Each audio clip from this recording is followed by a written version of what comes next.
quand j'ai perdu mon frère et mon neveu en 2014, je voulais juste faire quelque chose pour lutter contre les crimes contre l'humanité en fait, et par une façon pacifique. Donc avec mon association, on a pu réaliser beaucoup d'actions sur place à Gaza jusqu'à maintenant, depuis 2014 jusqu'à maintenant.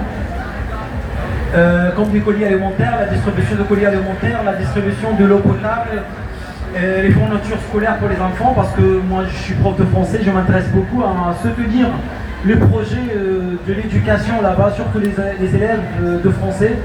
Et c'était moi aussi la première personne qui a créé la première école francophone là-bas à Gaza en Palestine, qui enseigne le français pour les enfants de 3 à 6 ans. Déjà c'était vraiment un projet qui me tient à cœur. De diffuser la langue française et partager un peu aussi les mêmes principes de la République française. Si on aime la France aussi, parce que je suis quelqu'un qui apprécie la France et l'occasion qu'ils m'ont déjà donnée, parce qu'ils m'ont donné aussi la bourse pour faire mes études ici.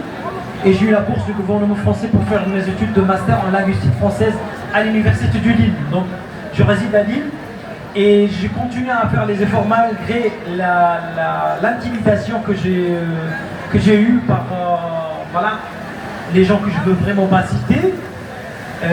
J'étais sur le plateau télévisé TV5 et plusieurs plateaux, j'ai parlé de la Palestine.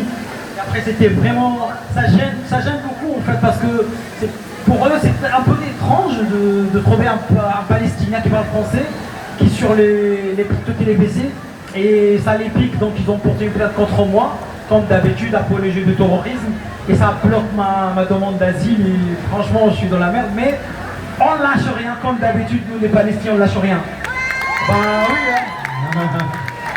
On lâche rien, jamais de la vie, et on va lutter jusqu'à la fin, jusqu'au bout, et ça me fait vraiment plaisir d'être parmi vous aujourd'hui, de parler un peu de votre langue, et surtout que j'ai appris le français à Gaza en Palestine, et ça fait 7 ans que je suis ici en France, et je suis vraiment ravi de cette occasion d'être parmi les frères et sœurs, les Français ou pas Français, les Arabes ou musulmans ou pas musulmans. Ça c'est au fait la valeur de la France, la diversité culturelle et religieuse que j'adore en fait. Donc merci beaucoup, et ça fait plaisir de parler un peu.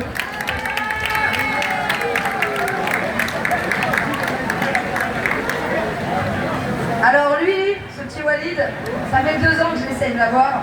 Je lui cours derrière depuis 2 ans, on se parle tous les jours sur Instagram ou au téléphone. Il a failli pas être là, j'ai une vraie galère pour l'avoir. Profitez bien de lui. Il a dû vous parler donc du coup des maillots à l'effigie des martyrs. C'est vraiment quelque chose d'important de porter ce maillot du Palestino, mais en plus à l'effigie des martyrs. Vraiment les martyrs, en fait j'en ai marre qu'on les oublie et que ce soit que des chiffres. Il faut vraiment que nous maintenant, on leur redonne vie, un nom, une image, un visage, un âge, un métier, parce qu'avant d'être des martyrs, ils ont existé, d'accord? Une Rajab, c'est pas juste la petite fille qui est morte dans une voiture de 355 balles. C'est aussi une petite fille qui aimait les bonbons, qui allait à l'école, qui avait des parents, et tout ça, on doit en parler. Eux, ils ont porté le nœud, vous savez, pour les otages, là, ils avaient 200 otages qu'ils ont tués eux-mêmes en plus, et ils mettaient un petit nœud jaune. Et nous, on a des milliers de martyrs, et on n'y pense jamais, on n'en parle pas. Alors je fais une généralité, mais on n'en parle pas assez. Dans les médias c'est pareil. Oh, aujourd'hui encore 10 morts à Gaza. Oh, aujourd'hui encore 15 morts à Jérusalem. Eh les gars, ça suffit. Rendons hommage aux martyrs, parlons aux martyrs, des martyrs tout le temps.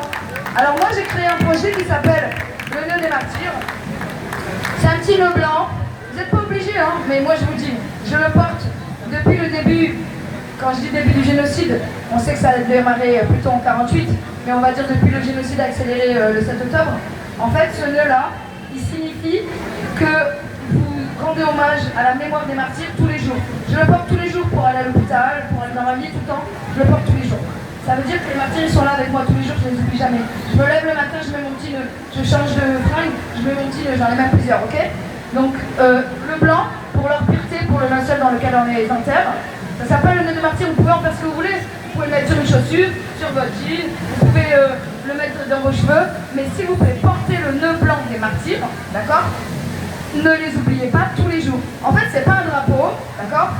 C'est pas un kéfier, il n'y a personne qui peut pouvez aller travailler avec. Et si on vous demande, c'est quoi ce nœud blanc encore? Ben, vous direz, ce sont les martyrs palestiniens. À partir du 7 octobre, je me considère, moi, française, en deuil national, jusqu'à ce que ce foutu génocide de merde s'arrête. Je suis en deuil. En deuil. On est tous en deuil. On est tous en dépression. On n'en peut plus de voir des morts tous les jours.